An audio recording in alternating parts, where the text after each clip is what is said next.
All right, welcome back in. This is Right Now here on the CBS 8 app.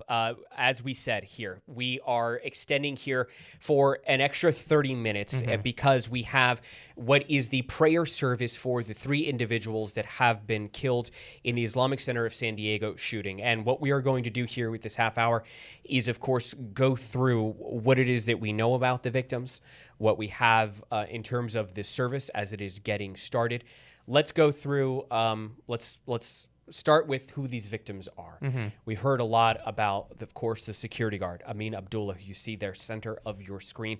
His actions are being credited for helping save, but all three of these men, really, their actions being credited with saving the lives of the 140 or so children that were inside of the Islamic Center of San Diego that day. His call there to issue the lockdown protocols. We have, of course, Nadir Awad as well too, and Mansour Kasia. Our Richard Allen was at a memorial service yesterday at UCSD where these victims were remembered and memorialized. We have as part of our coverage here. Let's go ahead and take a look at what exactly happened last night, and then we'll be checking in periodically with our Tori Apodaca as she's getting ready for our midday show here covering this event. More than 100 students here at UC San Diego gathered along with members of the larger Muslim community and their supporters, coming together at this vigil to remember the victims of Monday's senseless shooting, honoring their memory and extending support to their families. Our house of worship is supposed to be the most peaceful place on earth. Wednesday night, more than 100 UC San Diego students and members of the larger community gathered to remember the victims of Monday's horrific shooting. In order to fight hate, we have to fight it with love. So there's a lot of love here right now. Ayan Khan is a sophomore here at UC San Diego. He says the convergence of so many supporters here from all religions and backgrounds is powerful. Our diversity is our strength, and the Muslim community alone can't combat this issue. So we need the support of all our neighbors, all our Muslim, non-Muslim, Jewish, Christian, everyone in San Diego and across the country to kind of combat this hate front on. I feel like my life kind of stopped on Monday, and I haven't really been able to focus or do anything. Junior Aya Jaffer says it's critical to remember the victims of this tragedy. The mosque security guard, 51-year-old Amin Abdullah, and congregation members Nadir Awad and Mansour Kasia, who are being honored as heroes for helping to prevent further casualties. It's a real loss for the Muslim community here. There's three souls that we no longer have. All I can say is that they're true men and to be a true man is to serve the community, and that's what they did. So now it's our duty to kind of honor them by protecting the community that they sacrificed their lives for. Jaffer says it's critical to continue to remember and honor that sacrifice. We're going to keep caring about this now, in a week, in 2 weeks. It's just, I think my biggest fear right now is that something like this will happen and then we'll forget about it. And many students here tonight say they are vowing to honor and preserve the legacy of the victims, with one speaker here tonight saying that, quote, violence and hatred will not define us. They're All right, playing Richard's package, so they should be coming to me any moment. All right, so yes, we are, as you see right here, with our Tori Apodaca. She is live just outside. This is, of course, SDSU's Mission Valley River Park, where at 11 a.m. this prayer service will begin. Before we get to you, Tori, want to point out that the burial will be at La Vista Memorial Park, which is in National City. That will be taking place at noon. Tori, you're there on the ground. You've been there throughout the morning. I guess just start with what it is that you're seeing, what it is that you have seen. You were one of the very first reporters that was at the Islamic Center of San Diego there on Monday. We have been using, of course, all of your reporting here throughout this week as we've been trying to do our best job here of putting everything into context, really, Jack. And Tori, you've been a great resource on this. So tell me, again, the sights, the sounds, what is it that you are seeing? Yeah, I can tell you it is very somber out here right now. We're seeing hundreds of people showing up as I speak. Many of these members of the mosque that knew those three men who were shot and killed out there very well. What they're gathering for today is called the Janaza prayer, and the way it works is they start by reciting the opening statement, opening part of the Quran, and then they go through a time of prayer for the family members of the victims who they say are martyrs, that they died defending their faith, their Muslim faith. And then they're going to enter into that time of just remembrance and just praying for peace during all of this as they lay them to rest. It is important to them and their faith to have this proper prayer and then burial of them as soon as they can. And that's why we're seeing this just days after that gunfire rang out at the Islamic Center of San Diego. And then following this, as you two mentioned, there will be that burial over in National City. But I can tell you, just a lot of people, we see them hugging each other, some tears, really just all leaning on each other during this time. And I can tell you it has been remarkable, even beyond just the community within the mosque. The people from different faiths, different backgrounds who have been showing up big. The memorial, even just out in front of the mosque itself, has been remarkable to see. The flowers, the candles, the signs of solidarity, how people here in San Diego have really been showing up big. Yeah, Tori, I want to ask you because, and I think Chris mentioned it, you were the first reporter there on the scene on Monday. So you have played such an integral role in covering everything from Monday to today, leading up to the memorial service and the burial. One of the things that you covered at length throughout this week were the victims themselves. We saw on Tuesday was the day that we really started to get more information about not only who these people were, what was going on during the shooting, and the effect that they're having on the community. Can you go into a little bit of detail on that for us? Yeah, it's been very impactful as we've learned little stories about each of them. Of course, the first one that we had identified just moments after the shooting there was Amin Abdullah. He was the security guard who was in the front. Loved ones telling us that he always had a smile on his face, and he was the one that made that phone call and alerted everyone on the inside of the mosque, those children, teachers, staff members, to go into lockdown mode. And that was while he was in an exchange of gunfire. So really even just putting his people before himself, really a selfless act we saw from Amin. And I know a lot of people are hurting for him. But over the past few days, we're also learning more about the other ones, the other victims in this. Mansour Kaziha, he was the store clerk. He ran the front store. And just within this past hour, I was speaking with someone who said that he grew up in the mosque. And as a little kid, he didn't have money. His parents would be there for prayer and stuff. And he would just be spending time at the mosque with other kids. And he said that whenever he would go into the store, they wouldn't have money, but he said that Mansour Kazaha would always give them food, snacks, whatever he could for free. And he thought that he was just special and he was the only one that was getting this when he was a kid. But since then, over these past few days, he's been exchanging that same story with so many people. And I think that just speaks to this man's character and how he was giving back to them and really made an impact on their lives even from a young age. And then we have the third victim, Nadir Awad. His story, his wife is a teacher at the mosque, and he lives nearby in that neighborhood around the Islamic Center, and he heard the gunfire and actually ran to it. So truly just an act of bravery, what his loved ones are calling it, that instead of staying back, hearing something like that, he went straight on and faced it head on. Those are just a few of the stories we've been hearing about each of these victims, humanizing really what happened out here on Monday. Yeah, and Tori, again, I think that you've been doing a great job of just sort of, again, laying it out, who these people are. I think it's so important for people to remember that, we're talking about the heroic actions that they took that day, but at the same time, these were people who held such, were held in such high regard in a number of different families that obviously attended the Islamic Center of San Diego. It was more than just obviously a place of worship. As we heard the Imam of the Islamic Center of San Diego say that these are people who we have that affectionate term of brother. How many people have you heard, Tori, since we've been covering the story here on Monday, refer to these men as their brother? And there would probably be each and every single one of them, right? Yeah, that's exactly right. They really have that family unit within the mosque. And each of these men also, too, they were fathers, they were husbands, they had dozens of children and generations.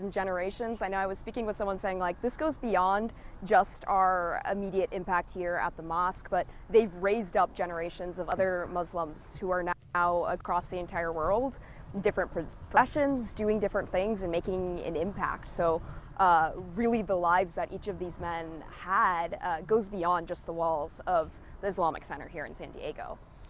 Tori, I just want to know, as we are getting closer here, we are 20 minutes away. We'll just kind of step back and we'll kind of go through here exactly what is scheduled to happen today. You are at San Diego State's Mission Valley River Park. This, of course, is that prayer that you mentioned that will be happening at 11 a.m., which is something that we are just getting so close to. Later, a burial at La Vista Memorial Park at National City. Now, we will not be live streaming that prayer service, as we are going to respect the privacy of the requests for privacy that have come from the community. As you have stand there now, and estimate how many people we have, and just sort of what the mood is, the emotions that you might be able to observe from some of the folks there. Yeah, I can tell you, and even if I step out of the way for a moment, there are hundreds of people who have been showing up, many of them getting here just within this past hour. Many of the people here appearing to be members of the mosque, so each of them having their own stories with each of these three men who they say are martyrs. That's really what they're calling them, that they defended their faith down to the final moment. And for them and in the Muslim faith, that's something very honorable. So as much as this is a somber and emotional day, it also is a day where they can really pay their respects and remember them well, almost as an example to them of love and sacrifice, I would say. And yeah, just about hundreds of them coming in right now. And just to kind of give you a perspective on what is expected here, like you mentioned, we are going to respect their privacy, as this is a pretty intimate setting, but they are going to be doing what is called the Janaza prayer. And what that entails is the reading of the Quran, the opening statements of the first book of their Holy Quran, and then from there they will be praying for the family of those three men, and then just remembering them well. And then the next part of it will be going into the burial, which is happening at National City. It's really important for them to be laid to rest, and that's why we're seeing this happen just days after the shooting on Monday. Okay. Well, Tori, thank you so much again for helping us. I know that we're going to have you here on standby just as we, again, are inching closer and closer. We are now just about 17 minutes away here from that prayer service beginning. So I do want to extend our thanks there for you helping us out here. We know that there is a lot that has been going on this entire week. So again, while we sort of set things up about where we are going to be going next, I just want to kind of run through what we saw that took place there on Monday. This, of course, was the Islamic Center of San Diego. It is the region's largest place of worship, but also community center for the Muslim community here in San Diego. Two gunmen rushed that area, opening fire. We have since learned that they are a 17 and an 18-year-old. Three men were killed there at the Islamic Center of San Diego. This happening just shortly before noon on Monday. Those calls for the gunfire were made. We have since learned that one of the individuals that was killed, Amin Abdullah, as you heard Tori talk about, really all three of the men, but in particular, Amin, the father of 8, the security guard tasked with keeping that center safe, initiated the lockdown protocols, which, according to San Diego Police Chief Scott Wall, they believe helped save the lives of countless individuals. I remember seeing the chopper showing the children being led out there once they had cleared the center. And then, of course, shortly after the shooting took place, those two gunmen left the area. They fled away in a white BMW. We believe they ended up in a neighborhood where there was a open fire on a landscaper at some point, and we know that it was likely his helmet, as we show you the map there. So at the top of your screen, the Balboa Avenue there is that main artery leading to the 805. If you go right on the screen, which is east, that is where the Islamic Center of San Diego really is just tucked right behind. You can see it from Balboa Avenue, and then as you head head south. Shots fired at that landscaper. And then just a short couple blocks away, the suspects were found dead by law enforcement from what appears to be self-inflicted gunshot wounds, a 17-year-old and an 18-year-old.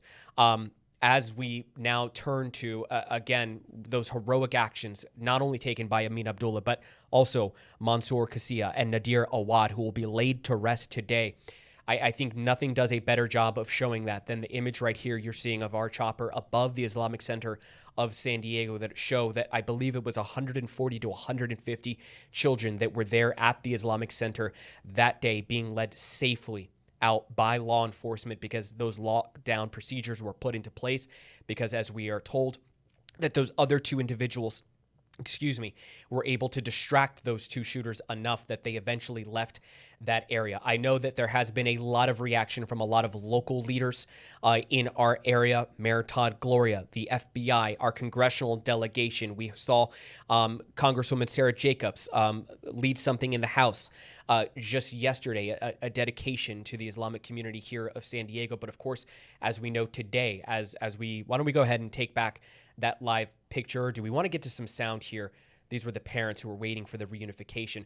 Our Kenny McGregor, our chief photographer, is on scene. I know that we're efforting to try to get a line to him at this time. We're working through some of the technology that we have right now here in our studio, which is, of course, designed to do exactly this, to bring you the images, the video that we are seeing happening right now. We are showing you his images. We are going to connect with him in terms of the audio here in just a short bit. But what you can see here is we are inside of the park. We are seeing a number of individuals that are leading their way to this prayer, something that is so obviously very key here to the Islamic religion and the community there that has gathered. I mean, we're expecting to see hundreds, if not more. This is something that is open for people to attend, to pay their respects for these three individuals, these three victims here of this shooting. As you can see, this is expected to be, a pretty warm day. You see individuals there passing out water, making sure that everyone is taken care of. People were being told to park at Snapdragon Stadium, encouraging carpooling as well, too, just, of course, so that they can have enough room for everyone.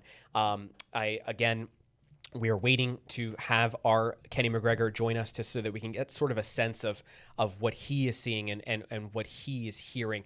But while we are waiting for that, Jack, as we kind of dip out, why don't we go to what were some of the immediate reactions to this shooting? I know that we have some of those on standby here. We heard from the Imam of the Islamic Center of San Diego. We have heard from him on a number of different instances, but very passionate, very saddened by this attack on the Islamic Center of San Diego. Let's go ahead and listen into what he said. What was the second press conference of the day on Monday, the day of the shooting? Let them pray, as we do always at the Islamic Center of San Diego. It's a house of worship. It's not a battlefield. And I think one of the important things that he said there, that's just, of course, a soundbite, a little snippet of his initial reaction. One of the things he mentioned was that he wanted, and the rest of the congregation wanted it to be so, as to where people of all faiths were invited into the Islamic Center of San Diego. He mentioned that he's seen people of Christian faiths, he's seen people of Jewish faiths come in. Of course, there was a school there, and it wasn't necessarily just for the sake of learning about Muslim culture, Islamic culture, the Quran, the religion itself. It was also Arabic. It was an educational center, and I think one of the good things too. And Chris, I know we've been talking about it a lot, so I just want to make sure and reiterate. I think it's important to reiterate this if we haven't mentioned it, that we have seen a positive development today. The Islamic Center of San Diego, they did in fact reopen this morning. They were resuming their 5 daily prayers. Of course, their administration office, the playgrounds, the expansion facility remain closed until further notice. And to kind of see a turnaround as quick as it was, because you and I, we're both. I think you had just gotten home because you work an early day, and as do I. But I'm here a little bit later. We saw the initial reaction that morning was we knew that there was a response that was taken near us. We didn't know what it was, and quickly we came to learn that the magnitude of the police presence that we were seeing there was massive. It's something that in my experience, and not just my experience, but reporters far more senior than me in this industry have seen in a very long time. And to see what it developed and in just the span of the week, we're seeing the center reopen. We are seeing this memorial take place. I mean, I think it's a testament to what we've seen, and that's been said time and time and again, and it's been represented by the vigils, the responses, and of course, leading up into today, the prayer and the burial that we're going to see. And I think it's important to point out that again, this, as we have heard from both the FBI as well as from the police chief Scott Wall here in town in San Diego, that this is being investigated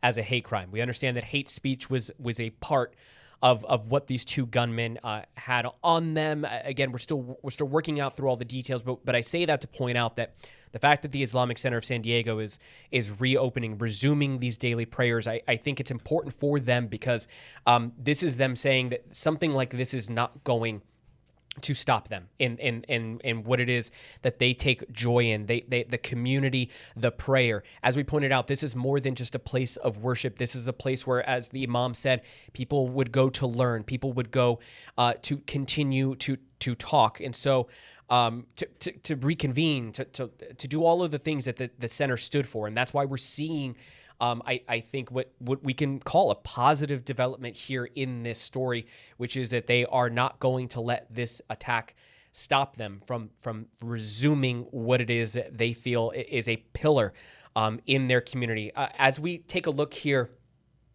at this live picture right now, I do want to point out that I believe, again, we are still trying to work with our crew that is there on the ground. But Jack, it appears that is a hearse that is slowly making its way here in front of the burial. Or excuse me, this is the prayer. This is being held here near San Diego State University. But that does appear, and I know that we are trying to see if we can go ahead and get a bit of a clearer picture here to see again. This does appear here. We are trying to work here with our So we are trying to work with our again, those who are there, but that does appear to be a hearse. I'm not clear of which of the three victims of the men that might be transporting, but we do know, of course, that this is. We're seeing crowds that are being sort of pushed back. Caution tape. Yeah, and then it does appear that there will be an escort of some sort, or at least they're being sort of they're going off to the side there. But as we begin to see, we are now 7 minutes away from this prayer service beginning. And now we see the hearse sort of leaving the picture there. But we're getting an idea. Covered here by the crowd. But they will be making their way to the La Vista Memorial Park in National City, where that burial will take place at noon. Our Tori Apodaca will be covering the rest of this prayer service, which will be taking place at actually, you know what, Jack, I see here on the bottom of my screen, I see that Miguel's camera. We again, this is live. This is all happening right now. Miguel, our photographer who's working with our Tori Apodaca, might have this better vantage point here right now of the hearse, as we see many of the community members, of those in attendance of this prayer, are obviously paying their respects immediately. And now we have two of these images. I'm not clear if this is just the same. He's going to have to start working on framing up Tori here for our live shot. So we'll go back to our Kenny McGregor. But yeah, I mean, we are seeing this all play out live here, especially as many more people begin to arrive here at what will be a prayer service for the three victims here of the Islamic Center of San Diego shooting. This being, of course, Amin Abdullah Mansour Kasia and Nadir Awad, all three men being credited with helping save, again, so many lives here as two gunmen opened fire on Monday, a 17 and an 18-year-old who police are describing as being motivated by hate rhetoric, potentially, that this is being investigated as a hate crime. We can stay on this picture here for just a little while more as we just are observing. We do want to point out that the prayer will not be live streamed. That's why our live stream is going to be ending at 11 a.m. when this prayer will begin, and in large part because we want to respect the privacy. This is something that will be happening in the moment. It will, all intents and purposes, likely be, of course, recorded, and we will be able to share portions of this during some of our later streams or later broadcasts or later newscasts and so forth.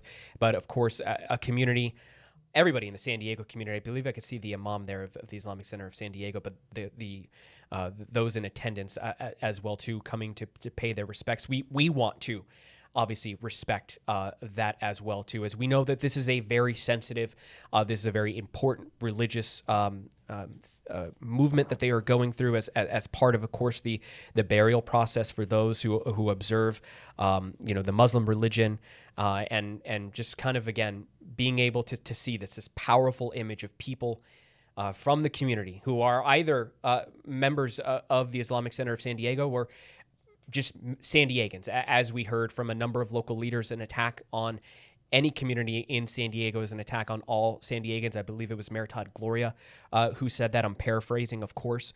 Our Tori Apodaca is going to be having most of our coverage here as we turn to that 11 o'clock hour. We've got just about 2 minutes here on this, so about 1 minute, I should say, about 1 minute here before we are going to go take a break. But we turn over here, we've seen at least one hearse here. Again, 3 victims. And Jack, again, this is one of those times where this is a powerful moment here in the San Diego community, one that many here will likely never forget. Not just, of course, what happened on Monday, but the way that the community rallied together. I mean, you mentioned even the fund that was started here for those 3 victims that raised at least, I believe, the last count, $2 million that I saw, if not more, for those 3 victims. We heard from, of course, the family of Amin Abdullah, the security guard, the powerful message that she had for the community. We're going to continue our coverage here as we shift gears, but that is going to do it for us here in the Right Now studio. I want to thank everyone involved there on the ground for helping us get these images out. We will see you tomorrow.